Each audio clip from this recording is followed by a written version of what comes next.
नमस्कार दोस्तों, आज हम इस वीडियो में द रणवीर शो हिंदी पर हुए विकास दिव्यकीर्ति सर के पॉडकास्ट की समरी जानने का प्रयास करेंगे। इस बातचीत में जो मुख्य बातें कही गई है, हम उन सभी बातों को जानने का प्रयास करेंगे।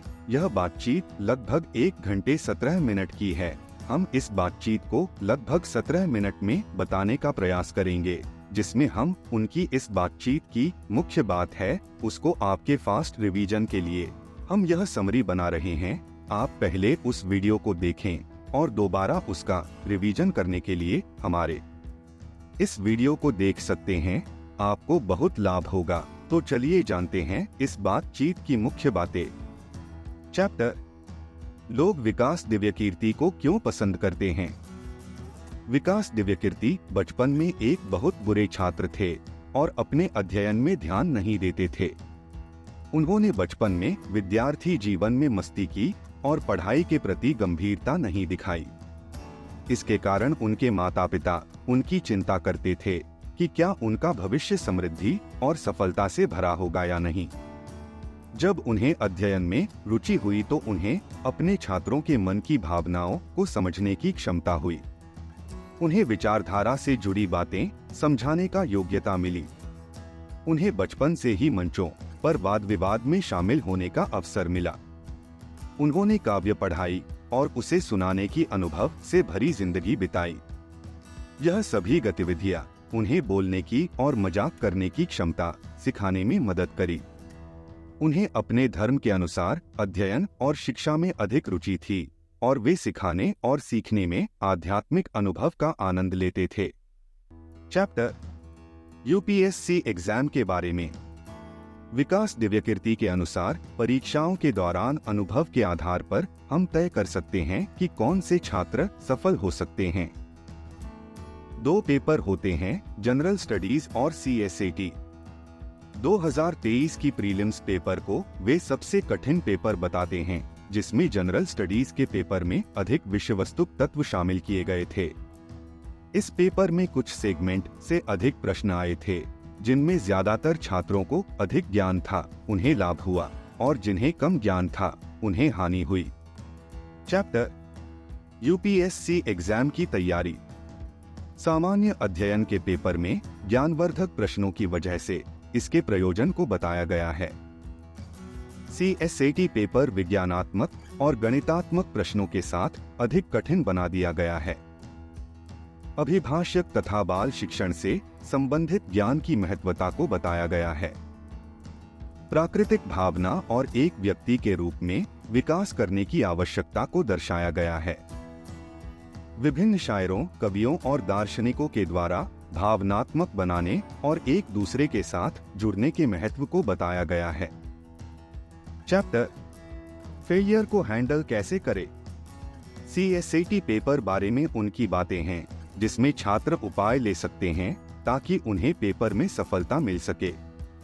यदि किसी को गणित में बहुत समस्या है, उन्हें पहले कम्प्रिहेंशन और रीजनिंग के प्रश्न को करने पर ध्यान देना चाहिए। 80 प्रश्नों में से 35 प्रश्न का हल करने से पास हो जाएंगे। चैप्टर, यूपीएससी में बदलाव की जरूरत। उन्हें यूपीएससी को एक अच्छा संस्थान मानते हैं, लेकिन कुछ परिवर्तनों की जरूरत है। गणित के प्रश्न को इतना कठिन बनाने की जरूरत नहीं है जितना कि वे कर रहे हैं। अनुसार IAS के लिए इतनी गहरी गणित प्रश्नों की जरूरत नहीं है। CSAT में इंटरपर्सनल स्किल्स और डिसीजन मेकिंग पर प्रश्न पूछने की जरूरत है। यूपीएससी के मेंस परीक्षा में विषयों के बीच मॉडरेशन और स्केलिंग में सुधार की जरूरत है। इंटरव्यू में सब्जेक्टिविटी बहुत ज्यादा है।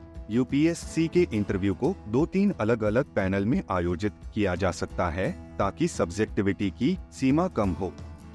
अंग्रेजी, हिंदी, मराठी और तमिल जैसी सभी भाषाओं में भी बराबरी की संभावना होनी चाहिए। सभी विद्यार्थियों के लिए समान अवसर उपलब्ध करने की जरूरत है।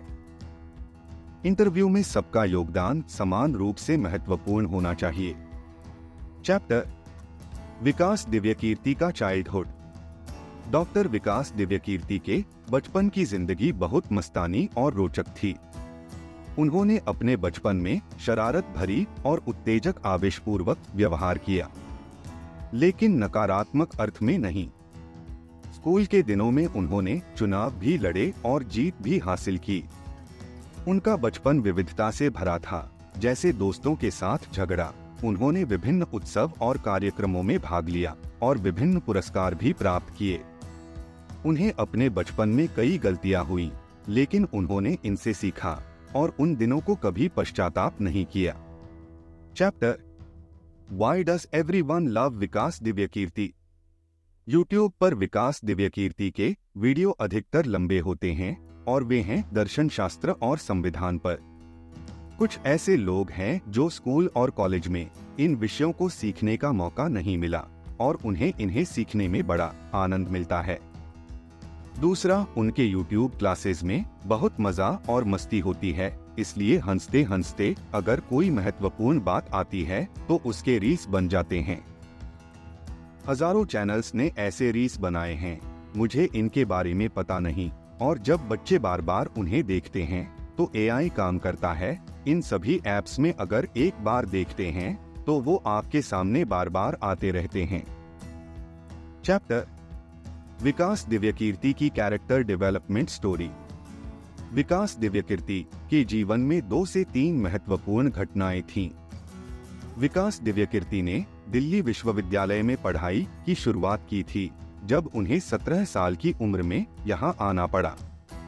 उनके घर पर एक बड़ी आपदा आई जिससे उनके जीवन में बड़ा परिवर्तन हुआ।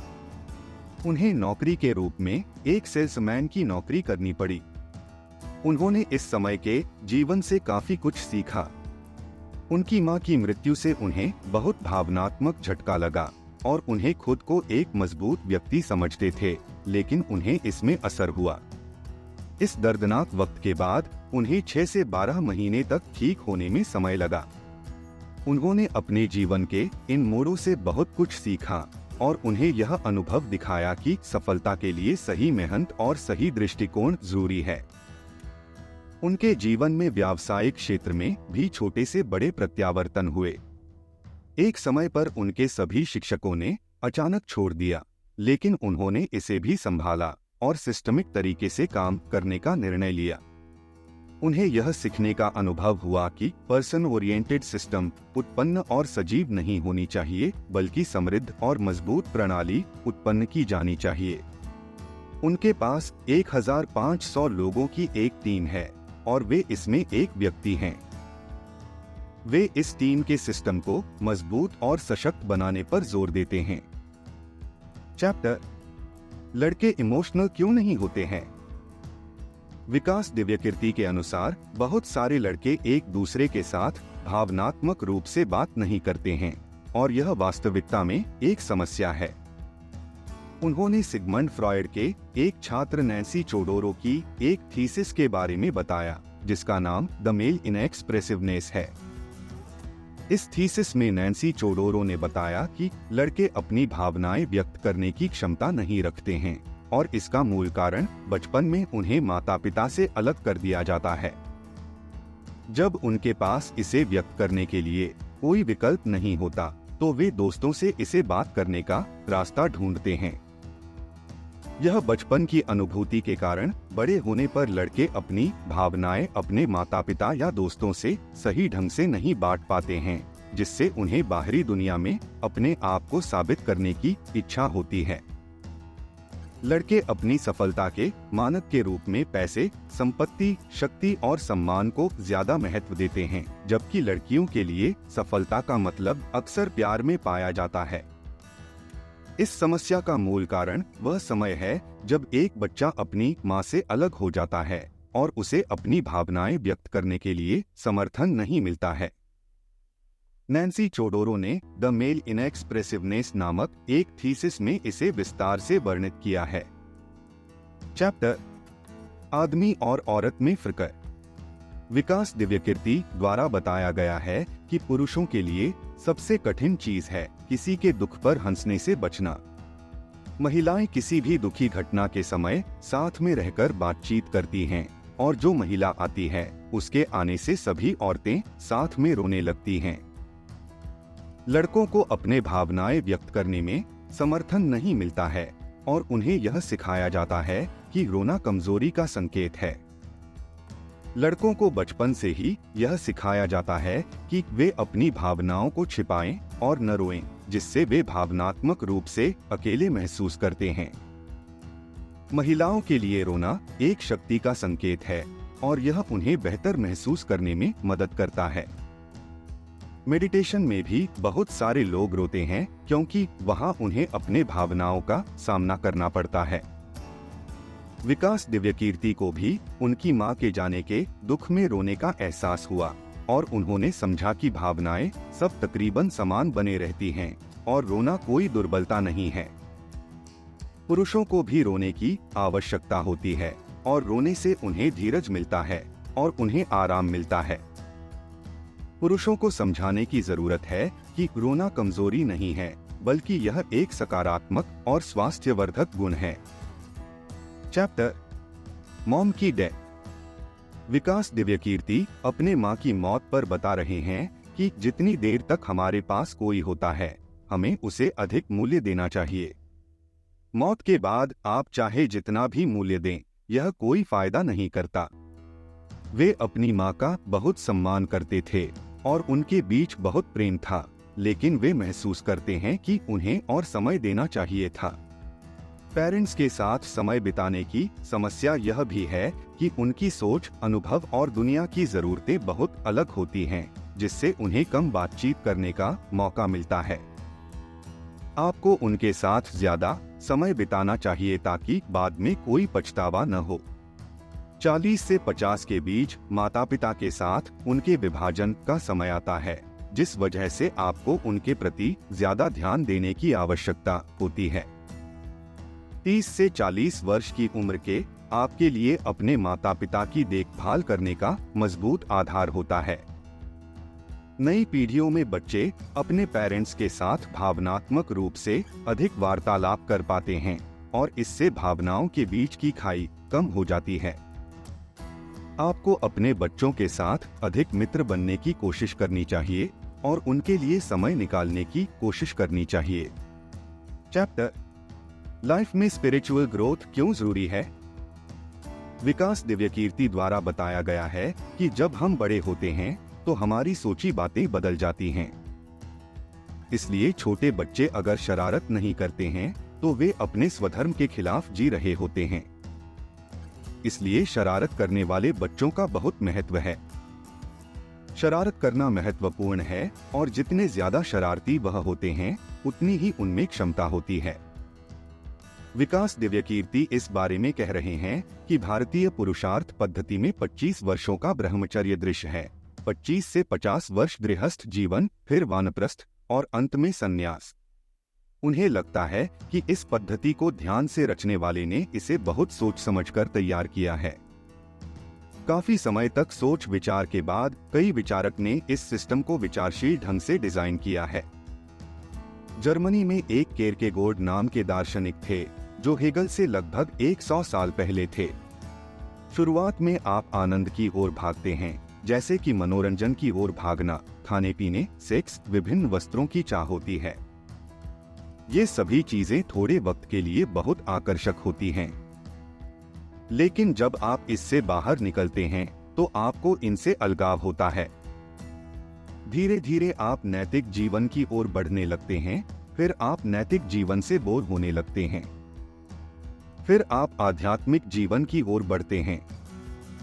वास्तव में जीवन के विभिन्न चरणों में मनोविकार और आवश्यकताएं बदलती रहती हैं, जैसा कि आध्यात्मिक उन्नति की ओर बढ़ने पर व्यक्ति को नई आवश्यकताएं और प्राथमिकताएं प्राप्त होती हैं। भौतिक और मानसिक जरूरतों को पूरा करने के बाद व्यक्ति को प्रेम की आवश्यकता होती है। जब प्यार के बाद सम्मान, प्रतिष्ठा, स्थान प्राप्त होते हैं तो उसके बाद आत्मसम्मान की आवश्यकता होती है। इसे स्वधर्म के रूप में भी जाना जाता है, जो आध्यात्मिक उन्नति के माध्यम से खुशी प्रदान करता है। चैप्टर क्या भगवान सच में होते हैं। विकास दिव्यकीर्ति खुद को अग्नोस्टिक मानते हैं। भगवान के संबंध में उनके अग्नोस्टिक होने का अर्थ है कि भगवान के अस्तित्व की संभावना उन्हें माननीय है, लेकिन उन्हें इस संबंध में किसी विशिष्ट धर्म या दार्शनिक विचार के पक्षधर के रूप में नहीं धारण करना है। उनका विश्वास है कि इस संसार को भगवान ने बनाया हो सकता है, लेकिन शायद न हो। इसमें संसार के निर्माण में प्रक्रिया के माध्यम से खुद चयन से भी हुआ हो सकता है। उन्हें विश्वास है कि इस सृष्टि के पीछे कुछ शक्ति है, लेकिन वह शक्ति धार्मिकता में लोगों की धारणाओं की तरह नहीं है। वे कहते हैं कि भगवान के साथ जुड़ने के लिए इस दुनिया में दिए गए सभी धर्मों का मूल आधार इंसानों के अनुभव पर आधारित है। उन्हें इतिहास में विभिन्न धर्मों के उदय के बारे में जानकारी है और उन्हें लगता है कि इन सभी धर्मों की उत्पत्ति मनुष्य के साथ उसके विचार के संबंध में हुई है। भौगोलिक रूप से इस सृष्टि के साथ कुल 70,000 साल पहले से मानव मनुष्य विचार कर रहे हैं और इतिहास के अंदर 2500 साल से दर्शन शास्त्र चल रही है। उन्हें यह मान्यता है कि धर्मों और दार्शनिक पद्धतियों के आधार बहुत कमजोर हैं क्योंकि ये सिर्फ मानवों के अनुभवों पर आधारित हैं, जबकि विश्व का भूगोल और ब्रह्मांड का अन्याय स्वरूप नहीं जाना गया है। वे आत्मबोधशील होने के बावजूद भगवान के अस्तित्व की संभावना को स्वीकार करते हैं, लेकिन उन्हें लगता है कि भगवान की यह धारणाएं आधारशील तरंगों पर नहीं हैं। उन्हें विश्वास है कि आगामी युग में जब आपत्तियों का सामना होगा, तब भगवान के वास्तविक स्वरूप का पता चलेगा, लेकिन वे यह भी सोचते हैं कि इस संबंध में हमारे जीवन काल में यह संभव नहीं होगा। भगवान के अस्तित्व को लेकर विभिन्न धार्मिक और दार्शनिक पद्धतियों के विचारों को विकसित करने की जगह पर उन्हें यह ध्यान देना जरूरी है कि वे धार्मिकता के व्यक्तिगत संबंधों को समझ सकें जो संपूर्ण ब्रह्मांड के साथ संबंधित हो सकते हैं। Chapter Why are we here? विकास दिव्यकीर्ति इस प्रश्न का उत्तर खुद भी नहीं जानते कि हम यहाँ क्यों हैं। उन्हें यह भी पता नहीं कि हम यहाँ किस उद्देश्य से हैं। उनका विचार है कि हमें खुशी मनानी चाहिए कि हम नहीं जानते हैं कि हम यहाँ क्यों हैं। इस सवाल के माध्यम से उन्होंने आध्यात्मिकता का अध्ययन किया। विकास दिव्यकीर्ति का कहना है कि यह सवाल कि हम यहाँ क्यों हैं, इसमें एक पूर्व धारणा है कि सब कुछ इस दुनिया में किसी कारण के अनुसार होता है। लेकिन क्या हमें इस पूर्व धारणा पर विश्वास करना चाहिए? उनका कहना है कि विज्ञान के अध्ययन में भी कुछ ऐसी रहस्यमय बातें हैं जिन्हें अभी तक समझा नहीं जा सका है। उन्हें क्वांटम भौतिकी के वैज्ञानिक अनुसंधान का भी उल्लेख करते हुए कहा, कारण परिणाम संबंध के प्रसंग में विचार करने की जरूरत है। उन्हें शंकराचार्य के तत्वज्ञान और भारतीय दर्शनों के सिद्धांत के प्रति रुझान दिखता है। विकास दिव्यकीर्ति का विचार है कि हम अभी तक इस विश्व के अनेक रहस्यों को समझने में असमर्थ हैं। भगवान को समझना इसके साथ तुलना करने का एक बड़ा मुद्दा है। उनके अनुसार निदान संबंध या कारण कारण संबंध जो कि हर चीज के पीछे होता है, वह तथाकथित रूप से अनुभव पर आधारित है। यह इंट्यूटिव है, यानी इसे अनुभव से प्राप्त किया गया है। लेकिन क्या हमें इस प्रेमिस पर विश्वास करना चाहिए? वे कहते हैं कि हम बहुत छोटे हैं और भगवान को समझने का प्रयास अभी ठीक नहीं है। हमें इस बात का आनंद लेना चाहिए कि हम कोशिश कर रहे हैं। यदि इससे कुछ नहीं होता है तो भी कोई बात नहीं।